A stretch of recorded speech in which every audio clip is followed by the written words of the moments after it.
ಓ ಮೈ god, C S ಗೆ ಅಂತೂ ಇಂತೂ ಗೆದ್ಬಿಟ್ರಪ್ಪ. ಕೆ ಕೆ ಆರ್ನ ನಾವು ಹೋಗಿದ್ದೀವಿ, ನೀವು ಬನ್ನಿ ಶಿಷ್ಯಂದ್ರ ಅಂತ ಎಳ್ಕೊಂಡು ಹೋಗ್ಬಿಟ್ಟಿದ್ದಾರೆ ಇವತ್ತು. ಕೆ ಕೆ ಆರ್ ಕೂಡ ಒಂಥರ out of the tournament gone case. 3 team out of the tournament ಆಗಿರುವಾಗ 4ನೇ ಟೀಮು ಎಳ್ಕೊಂಡು ದರ ಅನ್ನಂಗೆ ಎಳ್ಕೊಂಡು ಹೋಗ್ಬಿಟ್ರು ಅಷ್ಟೇ. ಸಿ ಎಸ್ ಗೆ ಅವ್ರು ಬೇರೆ ಏನಿಲ್ಲ ಮಗ. ಇವತ್ತು ಏನು ಈ ಕೆ ಕೆ ಆರ್ ಅವ್ರು ಬ್ಯಾಟಿಂಗ್ ಆಯ್ಕೆ ಮಾಡ್ಕೊಂಡಿದ್ರು ಇವತ್ತು. ಟಾಸ್ನಾಗ ಗೆದ್ಬಿಟ್ಟು ವಿಚಿತ್ರವಾಗಿರಲಿ, ವಿಭಿನ್ನವಾಗಿರಲಿ ಅಂತ. ಆ್ಯಕ್ಚುಲಿ ಡಿಂಗ್ ಗಾರ್ಡನ್ಸಲ್ಲಿ ಬ್ಯಾಟಿಂಗ್ ಫಸ್ಟ್ ಆರ್ಡರ್ ಕೂಡ ಗೆಲ್ಲೋದು ಚಾನ್ಸ್ ಇದೆ, ಗೊತ್ತಿರೋದ್ರೇ. ಸೊ ಏನು ಟಾಸ್ ಏನೋ ಹಿಂಗಾಗೋಗ್ಬಿಡ್ತು ಅಂತ ಹೇಳೋಕ್ಕಾಗೋದಿಲ್ಲ. ಕರೆಕ್ಟಾಗಿ ಏನೋ ಕಾಲ್ ಮಾಡಿದ್ರು ಅಂತ ಹೇಳ್ಬೇಕು, ಬಟ್ ಇನ್ನೊಂದು ಸ್ವಲ್ಪ ಶಾರ್ಟ್ ಆದರು ಅಂತ ಹೇಳ್ಬೇಕು. ಇನ್ನೊಂದು ಸ್ವಲ್ಪ ರನ್ನ ಸ್ಕೋರ್ ಮಾಡಿರಬೇಕಾಗಿತ್ತು. ಕೆ ಕೆ ಆರ್ ಇರುವಂಥ ಬ್ಯಾಟಿಂಗ್ ಯೂನಿಟ್ ಇರುವಂಥ ಸ್ಟ್ಯಾಂಡರ್ಡ್ಸ್ಗೆ ಸ್ವಲ್ಪ ಮಟ್ಟಿಗೆ ನಿಧಾನಕ್ಕೆ ಆಡಿದ್ರು ಅಂತ ಹೇಳಬೇಕು ಮಗ. 200 ಹೊಡೆದಿತ್ತು ಅನ್ನೋ ಸಿ ಎಸ್ ಕೆ ತಿಪ್ಪರ್ಲಾಗ ಹೊಡೆದ್ರೆ 200 ಎಲ್ಲ ಚೇಸ್ ಮಾಡೋಂಥ ಸೀನೇ ಇಲ್ಲ. 200 ಹೊಡೆಯೋ ಸೀನು ಕೂಡ ಇಲ್ಲ ಸಿ ಎಸ್ ಕೆಗೆ. ಅದು ಪದೇ ಪ್ರೂವ್ ಮಾಡ್ಕೊಂಡಿದ್ರು. ಬಟ್ ಇವತ್ತು ಸಿ ಎಸ್ ಕೆ ಮೇಲೆ ಸೋತೋಗ್ಬಿಟ್ಟಿರಲ್ಲ. ಅದು ಮಸ್ವಿನ್ ಮ್ಯಾಚಲ್ಲಿ ಕೆ ಕೆ ಆರ್ ಗೆಲ್ಲೇಬೇಕಾದಂಥ ಸೀನು 3-3 ಹೊಡಿತು ಅಂತಂದರೆ ಮಾತ್ರ ಅವ್ರು ಉಳಿಗಾಲ ಇತ್ತು. ಸೊ ಇವಾಗ ಸೀನಲ್ಲೂ ಇಲ್ಲ, ಯಂತ್ರಲ್ಲೂ ಇಲ್ಲ, ಎಳ್ಕೊಂಡು ಹೊರಟೋಗ್ಬಿಟ್ಟಿದ್ದಾರೆ ಸಿ ಎಸ್ ಕೆ ಅವರು. ಟಾಸ್ ಗೆದ್ದು ಬ್ಯಾಟಿಂಗ್ ತಗೊಂಡಿದ್ದು ಏನಾರು ಇವ್ರಿಗೇನು ಬ್ಯಾಕ್ ಫೈರ್ ಆಯಿತಾ ಅಂತ ಕೂತ್ಕೊಂಡು ಇವಾಗ ಯೋಚನೆ ಮಾಡಬೇಕು ಅಷ್ಟೇ. ಬಟ್ ಕೆ ಕೆ ಆರ್ ಅಂತ team any given day bounce back ಆಗಿಬಿಟ್ಟು ಒಂದ್ಸಲ ಪ್ಲೇ ಆಫ್ಸ್ಗೆ ಕ್ವಾಲಿಫೈ ಆಗೋಗ್ಬಿಟ್ರು ಅಂದರೆ ಟ್ರೋಫಿ ಗೆಲ್ಲೋ ಅಂತ team K K R. So ಅಂಥ ಟೀಮ್ನ ಇವತ್ತು ಎಕ್ಸಿಟ್ ಮಾಡಿಸಿದ್ರೆ ಸಿ ಎಸ್ ಕೆಗೆ ಅಂತಂದರೆ ಶಬಾಷ್ ಹೇಳಲೇಬೇಕು ಮಗ. ಏನು ಹೇಳ್ತೀರಾ ಮಗ, ಏನು ಆಡಿದ್ರು ಇವತ್ತು ಕೆ ಕೆ ಆರ್ ಅವರು ಬ್ಯಾಟಿಂಗ್ನ. ಪರವಾಗಿಲ್ಲ, ಚೆನ್ನಾಗೇನು ಆಡಿದ್ರು. ಪಾರ್ಟ್ನರ್ಶಿಪ್ ಏನೋ ಒಂದು ರೇಂಜಿಗೆ ಬಂತು. ಸಿ ಎಸ್ ಕೆ ಥರ ಟಪ ಅನ್ನಂಗೇನು ಉದ್ರೋಗಿಲ್ಲ. ಓಪನರ್ಸ್ ಇಬ್ಬರು ಡಕೌಟ್ ಆದ್ರಲ್ಲ ಸಿ ಎಸ್ ಕೆ ಅವರು, ಆ ಥರ ಇವರೇನು ಡಕೌಟ್ ಏನಾಗಿಲ್ಲ. ಬಟ್ ಅಂಥ ಹೆವಿ ಕಾಂಟ್ರಿಬ್ಯೂಷನ್ ಏನು ಹಾಫ್ ಸೆಂಚುರಿ ಆ ಥರನೂ ಬರಲಿಲ್ಲ. ಈ ಕಡೆಯಿಂದ ಸುನಿಲ್ ನರೇನ್ ಒಂದು 26 ರನ್ನ ಹೊಡೆದ್ರು. ಅವರು ಕೂಡ ಸ್ಟಂಪ್ ಔಟ್ ಆಗಿದ್ದು ನೂರ್ ಅಹ್ಮದ್ಗೆ. ಫಸ್ಟ್ ಇವರಲ್ಲಿ ಔಟ್ ಆಗಿದ್ರು ಅಮಾನುಲ್ಲಾ ಗುರ್ಬಾಜು ಕಾಂಬೂಜ್ ಅವರಿಗೆ ಫ್ಲಿಕ್ ಹೊಡೆಯೋಕೆ ಹೋಗ್ಬಿಟ್ಟು ಕ್ಯಾಚ್ ಕೊಟ್ಬಿಟ್ಟು 30 yardsಲೇ ಔಟ್ ಆದರು. ಸೊ ಅವ್ರು ಔಟ್ ಆಗ್ತಿದ್ದಂಗೆ 5 ವಿಕೆಟ್ನಾಗ ಅವರು ಕಳ್ಕೊಂಡಿದ್ದು ಇವತ್ತು ಸಿ ಎಸ್ ಕೆ ಅವರು. ಪೋಪ್ಲಲ್ಲಿ ಅವನ ಅಜ್ಜಿ 5 ವಿಕೆಟ್ನಾಗ ಕಳ್ಕೊಂಡು ಗೆದ್ದಿದ್ದಾರೆ ಅಂತಾರೆ. ಸೈಕ್ ಆಗ್ತೈತೆ ನನಗೆ. ಕೆ ಕೆ ಆರ್ 5 ವಿಕೆಟ್ ಎತ್ಬಿಟ್ಟು ಪೋಪ್ಲಲ್ಲಿ ಸೋತಿದ್ದಾರೆ ಅಂತಾರೆ. ನನಗೆ ಇನ್ನೂ ಅಜೀಬ್ ಆಗ್ತೈತೆ ಕೆ ಕೆ ಆರ್ ಟೀಮ್ ಮೇಲೆ. ಬಿಡಿ, ಏನೋ ಗೆದ್ರು. ಕೆ ಕೆ ಆರ್ ಅವ್ರ ಬ್ಯಾಟಿಂಗ್ ಬಗ್ಗೆ ಬರೋಣ. ಅದೇ ಇವರಿಬ್ಬರು ಔಟ್ ಆಗ್ತಾ ಇದ್ದಾಗಿರೇ ಈ ಕಡೆಯಿಂದ ಪಾರ್ಟ್ನರ್ಶಿಪ್ನ ಬಿಲ್ಡ್ ಮಾಡಿದ್ರು. ಅಜಿಂಕ್ಯ ರಹಾನೆ ಅವರು ಸಗದಾಗಿ ಆಡಿದ್ರು. ಅವರು ಕೂಡ ಬೇಗನೆ ಔಟ್ ಆಗಬೇಕಾಗಿರುತ್ತೆ. ಮತೀಶಾ ಪತ್ರಾಣ ಒಂದು ಕ್ಯಾಚ್ನ ಡ್ರಾಪ್ ಮಾಡ್ತಾರೆ, ಸಿಕ್ಕಾಪಟ್ಟೆ ಹೈ ಕ್ಯಾಚು. ಇವತ್ತು ಮೇಲೆ ಕೊಡಿತಿದ್ದು ಏನಕ್ಕೋ ಜೋಶಲ್ಲಿ ಅಜಿಂಕ್ಯ ರಹಾನೆ ಸಿಕ್ಕಾಪಟ್ಟೆ ಮೇಲೆ ಕೊಡಿದ್ರು. ಫ್ಲಾಟಾಗಿ ಹೊಡೆದು ಬಿಟ್ಬಿಟ್ಟು ಮೇಲೆ ಕೊಡಿದ್ರು. ಹೊಡೆದಂಥ 6 ಅಷ್ಟೇ ಎಲ್ಲ ಮೇಲೆ ಕೊಡಿತಾ ಇದ್ರು. 48 ರನ್ ಕ್ರೂಷಿಯಲಾಗೆ ಕಾಂಟ್ರಿಬ್ಯೂಟ್ ಮಾಡಿದ್ರು. ಅಂದರೆ ಸ್ವಲ್ಪ ಫಾಸ್ಟಾಗೇನೆ ಬಂತು, ಅವ್ರದ್ದೇ ಫಾಸ್ಟಾಗಿ ಬಂದಿರುವಂಥದ್ದು. ಸೊ ಆದಮೇಲೆ ಪಟ ನಂಗೆ ಉದುರ್ಕೊಂಡ್ರು. ಅಲ್ಲಿ ರಘುವಂಶಿ ಮೇಲೆ ಸಿಕ್ಕಾಪಟ್ಟೆ ಎಕ್ಸ್ಪೆಕ್ಟೇಷನ್ ಇತ್ತು. ನೂರ್ ಅಹ್ಮದ್ 4 ವಿಕೆಟ್ ಎತ್ತಿರೋದು ಇವತ್ತು. ಒಂದೇ ಓವರಲ್ಲಿ 2 ವಿಕೆಟು. ರಘುವಂಶಿನೂ ಔಟು, ಈ ಕಡೆಯಿಂದ ಸುನಿಲ್ ನರೇನು ಔಟು. MS ಧೋನಿ ಹಿಂದಗಡೆಯಿಂದ ಸ್ಟಂಪಲ್ಲಿ ಸಖತ್ ಕೆಲಸ ಮಾಡಿದ್ದಾರೆ. ಆ ಸ್ಟಂಪಿಂಗ್ ಆಗಿರ್ಬೋದು, ಆ ಕ್ಯಾಚಿಂಗ್ ಆಗಿರ್ಬೋದು, MS ಧೋನಿಗೆ ಹೋಗಬೇಕು. 2 ಕ್ರೆಡಿಟು ಕೂಡ ನೂರ್ ಅಹ್ಮದಿಗಲ್ಲ, MS ಧೋನಿಗೆ ಹೋಗ್ಬೇಕು. ಯಾಕಂದರೆ ಆ ಥರ ಮಾಡಿದ್ದಾರೆ ಅಲ್ಲಿ ವಿಕೆಟ್ ಕೀಪಿಂಗ್ನ ಸ್ಕಿಲ್ನ ತೋರಿಸಿದ್ದಾರೆ. ಅದಾದಮೇಲೆ ಪಾರ್ಟ್ನರ್ಶಿಪ್ ಒಂದು ರೇಂಜಿಗೆ ಬಿಲ್ಡ್ ಮಾಡೋ ಥರ ಹುಟ್ಟಾಕಿದ್ದು ಅದು ನಮ್ಮ ಕನ್ನಡಿಗ ಮನೀಶ್ ಪಾಂಡೆ ಜೊತೆಗೆ ರಸಲ್ ಇಬ್ಬರೂ ಕೂಡ ಕಾಂಟ್ರಿಬ್ಯೂಟ್ ಮಾಡಿದ್ರು. ಒಂದು 30+ ಕಾಂಟ್ರಿಬ್ಯೂಟ್ ಮಾಡಿದ್ರೆ ಅಲ್ಲೇ ಸ್ವಲ್ಪ ಸ್ಲೋ ಆಯಿತು ಅನ್ಸಿದ್ದು. ಮನೀಶ್ ಪಾಂಡೆ ಆಲ್ಮೋಸ್ಟ್ 28 ಬಾಲ್ ತೊಗೊಂಡಿದ್ದಾರೆ 30+ ಹೊಡೆಯೋದಕ್ಕೆ. ಸೊ 1 ಬೌಂಡ್ರಿ 1 6 ಹೊಡೆದಿದ್ದಾರೆ. ಇನ್ನೂ ಸ್ವಲ್ಪ ಅಗ್ರೆಸಿವ್ ಆಗಿ ಬ್ಯಾಟಿಂಗ್ ಏನಾದ್ರು ಬಂದಿತ್ತು ಅಂತಂದರೆ 200 ಮಗಳಿಗೆ ಏನಾದ್ರು ಹೋಗಿತ್ತು ಅಂತಂದರೆ ಹೊಡಿಬೇಕಾಗಿತ್ತು ಯಾಕಂದ್ರೆ ಚಚ್ಚಬೇಕಾಗಿತ್ತು ಅಂತ ಹೇಳ್ತೀನಿ ಮನೀಶ್ ಪಾಂಡೆ ಅವರು. ಸ್ವಲ್ಪ ಸ್ಲೋ ಆದರು ಅಂತ ನನಗೇನೋ ಅನ್ನಿಸ್ತು. ರಸಲ್ ಅವರು ಬಂದ್ಬಿಟ್ಟು ಮಸಲ್ ತೋರಿಸಿದ್ರು. ಚೆನ್ನಾಗೇನಾದ್ರು ಒಂದು 38 ರನ್ನ ಕಾಂಟ್ರಿಬ್ಯೂಟ್ ಮಾಡಿದ್ದಾರೆ.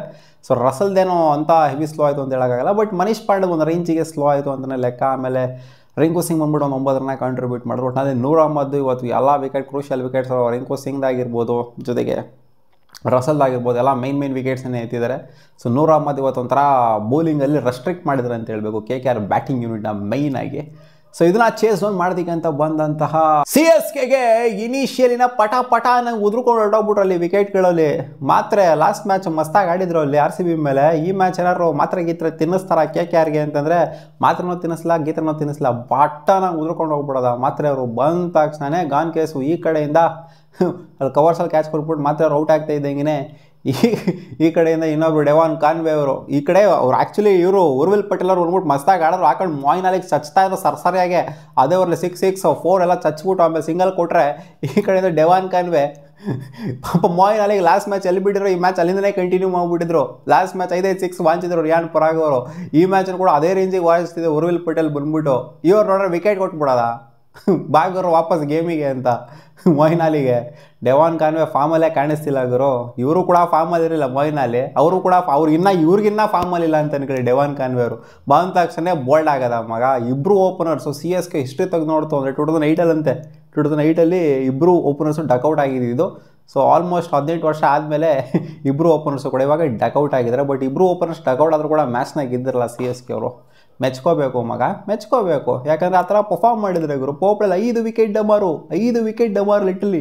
ಊರ್ವಿಲ್ ಪಟೇಲ್ ಏನು ಸೈಕಲ್ ಕೊಡ್ತಾ ಇದ್ದಿದ್ದು ಗುರು. ಡೆಬ್ಯೂ ಮ್ಯಾಚ್ ಇವತ್ತು ಅವ್ನ ಅಜ್ಜಿ ಕೊಟ್ಟರು ಸಿಕ್ಸ್ಗಳನ್ನ ಏರ್ಸಿದ್ರು, 3 ಸಿಕ್ಸ್ಗಳನ್ನ ಹೊಡೆದಿದ್ದಾರೆ, ಹಾಕೊಂಡು ನಾಯಿಡಿ ಪಿಡಿ ವಾಂಚ್ತವ್ರೆ. Fearless batting approach. ಅವರು ಔಟ್ ಆಗಿದ್ದ ರೀತಿನೂ ಅಷ್ಟೇ ಎಡ್ಜ್ ಆಗಿತ್ತು. ಹರ್ಷಿತ್ ರಾಣಾ ಹಾಕಿದ ಬಾಲು ಎಡ್ಜಾಗಿ ಸಿಕ್ಕಾಪಡೆ ಫಾಸ್ಟಾಗಿ ನುಗ್ದಂಥ ಬಾಲು. ವರುಣ್ ಚಕ್ರವರ್ತಿ ಸಕಾದ ಕ್ಯಾಚ್ನ ತೊಗೊತಾರೆ. ಸೊ ಅದಂತೂ ಮೆಚ್ಕೊಳ್ಳೇಬೇಕು ವರುಣ್ ಚಕ್ರವರ್ತಿ ಅಂತ. ಸಿಕ್ಕಾಪಟ್ಟೆ ಒಂದು ಸ್ವಲ್ಪ ಕ್ಯಾಚಿಂಗಲ್ಲಿ ಅಂದರೆ ಮುಂಚೆ ಎಲ್ಲ ಫೀಲ್ಡಿಂಗಲ್ಲಿ ಡಬ್ಬಾ ಥರ ಮಾಡೋರು ವರುಣ್ ಚಕ್ರವರ್ತಿ. ಬೌಲಿಂಗ್ ಮಾಡೋರು, ಬಟ್ ಫೀಲ್ಡಿಂಗ್ ಎಲ್ಲ ಓಪ್ಲೇಸನ್ ಥರ ಇತ್ತು. ಬಟ್ ಇವಾಗ ಫೀಲ್ಡಿಂಗು ಕೂಡ ಚೆನ್ನಾಗಿ ಮಾಡಿದ್ದಾರೆ ಇವರು. ಕ್ಯಾಚಿಂಗ್ ಎಲ್ಲ ಮಸ್ತಾಗಿ ಮಾಡ್ತಾ ಇದ್ದಾರೆ.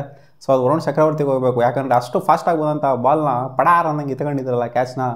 ಸೊ ಊರ್ವಿಲ್ ಪಟೇಲ್ ಏನು ಮಿಸ್ಟೇಕ್ ಇಲ್ಲ, ಆ್ಯಕ್ಚುಲಿ ಹೊಡೆಯೋಕೆ ಹೋಗ್ಬಿಟ್ಟೇನೆ ಔಟ್ ಆಗಿದ್ದು. ಬಟ್ ಒಂದು ಒಳ್ಳೆ ಪ್ಲೇಯರು ಇನಾಗರಲ್ ಮ್ಯಾಚಲ್ಲೇ, ಅಂದರೆ ಅವರ ಇನಾಗರಲ್ ಮ್ಯಾಚಲ್ಲೇ ಈ ಥರ ಪರ್ಫಾರ್ಮ್ ಮಾಡಿದ್ರಲ್ಲ, ಅದನ್ನಂತೂ ಮೆಚ್ಕೊಳ್ಳೇಬೇಕು. ಸಿ ಎಸ್ ಕೆಗೆ ಒಂದು ಒಳ್ಳೆ ಫೈಂಡ್ ಅಂತೂ ಖಂಡಿತ ಆಗಿದೆ. ಸೊ ಹರ್ಷಿತ್ ರಾಣಾ ಅವರು ಬ್ಯಾಕ್ ಟು ಬ್ಯಾಕ್ ವಿಕೆಟ್ಸ್ನ ಎತ್ತಿದ್ರು. ಇನ್ನೇನು ಪೋಪ್ಲೆಲ್ 5 ವಿಕೆಟ್ ಪಟ ಓವರ್ ಒಂದು ವಿಕೆಟ್ ಪಟ ಅನ್ನಂಗೆ ಬೀಳ್ತಾನೆ ಇದ್ದು ಅಲ್ಲಿ. ಈ ಕಡೆಯಿಂದ ರವಿ ಅಶ್ವಿನ್ ನಂಬರ್ 4ಅಲ್ಲಿ ಬಂದವರು. ಏನಕ್ಕೆ ಗುರು ರವಿ ಅಶ್ವಿನ್ ನಂಬರ್ 4ಅಲ್ಲಿ? ಈ ಕಡೆಯಿಂದ ಜಡೇಜಾನೇ ಕಳಿಸಿದ್ರಾಗಿತ್ತಲ್ಲ, ನಂಬರ್ 4ಅಲ್ಲಿ ಕಳಿಸಿದ್ರು. ಅವರು ಕೂಡ ಪಾಟನ ಉದುರ್ಕೊಂಡು ಹೋದ್ರು ಅಲ್ಲಿ ಇವ್ರ ಬೌಲಿಂಗಲ್ಲೇ, ಹರ್ಷಿತ್ ರಾಣಾ ಅವರ ಬೌಲಿಂಗಲ್ಲಿ. ಆಮೇಲೆ ಲಾಸ್ಟ್ ಇನ್ನೇನು ಪೋಪ್ಲೆಲ್ ಮುಗಿಯುವಂಥ ಟೈಮು 6ನೇ ಓವರಲ್ಲಿ ಜಡೇಜಾ ಅವ್ರ ಕೈ ಚೆಲ್ಲಿದ್ದು ವಿಕೆಟ್ನ ಬೋಲ್ಡ್ ಆಗಿ ಹೋಗ್ಬಿಟ್ರು ಹಂಗೇನೆ.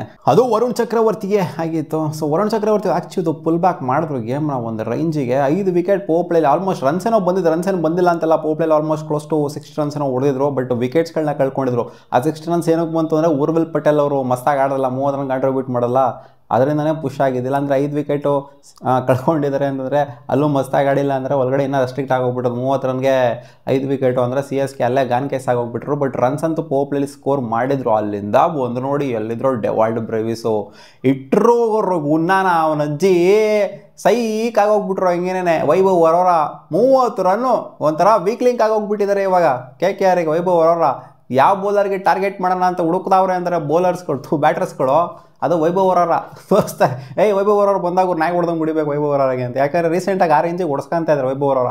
ಆ್ಯಂಡ್ ಮೊಯಿನ್ ಅಲಿನೂ ತೊಗೊಬೋದು. ಫಾರ್ ಎಕ್ಸಾಂಪಲ್ ನೀವು KKRಲ್ಲಿ ವೀಕ್ ಲಿಂಕ್ಗಳು ಯಾವುದು ಅಂತಂದರೆ ಮೊಯಿನ್ ಅಲಿ ಆ್ಯಂಡ್ ವೈಭವ್ ವರೋರ ಅಂತ ತಗೋಬೋದು. 30 ರನ್ನು, 3 ಸಿಕ್ಸು 3 4.